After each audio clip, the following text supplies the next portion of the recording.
Hello and welcome back to another video. This problem, we're told that Jeremy deposited X dollars into his investment account on January 1st, 2001. And the money in the account doubles each year until in 2005, Jeremy had $480 in his account. We're asked what is the value of X way back here in 2001. So if the amount doubled each year and eventually ended up at 180, if we go backwards and take half each year, we'll find the amount for each of the years in between and then eventually get back to 2001. So in between we have 2002, 2003, and 2004, where we have all of these values.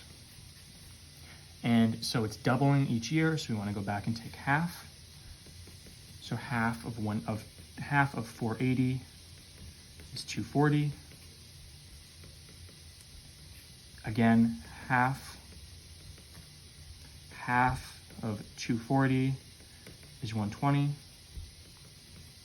Again, times 1/2, or you can think of it as dividing by 2, but it's a little easier to enter in your calculator, I think, this way.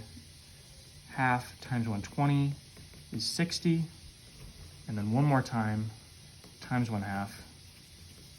1/2 times 60 is equal to 30, which is the amount that he had in 2001, which is equal to X. Therefore, what is the value of X? 30. As always, thank you for liking and subscribing, and I'll see you in the next video.